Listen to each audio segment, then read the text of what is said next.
Big boss హౌస్‌లో physical టాస్క్‌లో నిఖిల్ తన సత్తాని అయితే 100% చూపిస్తూ అయితే విజయాన్ని అయితే సాధించుకుంటూ వచ్చేస్తున్నాడు. అయితే ఇప్పుడు కోడిగుడ్లు టాస్క్ అయితే అవుతుంది బిగ్ బాస్ హౌస్‌లో. ఈ టాస్క్‌లో ఫిజికల్లీ స్టామినా యూజ్ చేసి అందరి గుడ్లు అయితే సొంతం చేసుకోవాల్సి ఉంటుంది. అయితే కంటెస్టెంట్స్ అందరి దగ్గర కంటే నిఖిల్ స్ట్రాంగెస్ట్ కంటెస్టెంట్స్ అని అందరికీ తెలుసు. ఈ టాస్క్‌లో భాగంగా నిఖిల్ చాలా కష్టపడి గుడ్లని సంపాదించుకోవడం, అలానే ఇతర దగ్గర గుడ్లను దొంగలించి వాళ్ళ గుడ్లని బలవంతంగా లాక్కోవడం ప్రయత్నం కూడా గట్టి పోటీ ఇస్తున్నాడు నిఖిల్. అయితే అభయ్ నవీన్ స్నేహితుడు అని కూడా చూడకుండా అభయ్ దగ్గర కూడా గుడ్లను కూడా లాగేసుకున్నాడు నిఖిల్.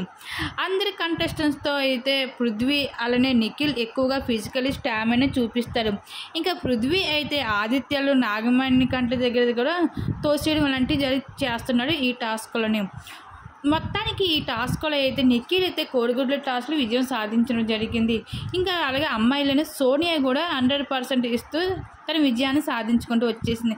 ఇంకా వీళ్ళిద్దరు విజయాన్ని సొంతం చేసుకుని సింహాసనం ఎక్కాల్సి ఉంటుంది. ఈ సింహాసనంలో నిఖిల్తో పాటు సోనియా కూర్చోబోతుకి పృథ్వీ మొహం అయితే ఒక్కసారిగా మాడిపోయింది. మరి దీని మీద మీరేమనుకుంటున్నారు? మీ అభిప్రాయాన్ని తెలపండి.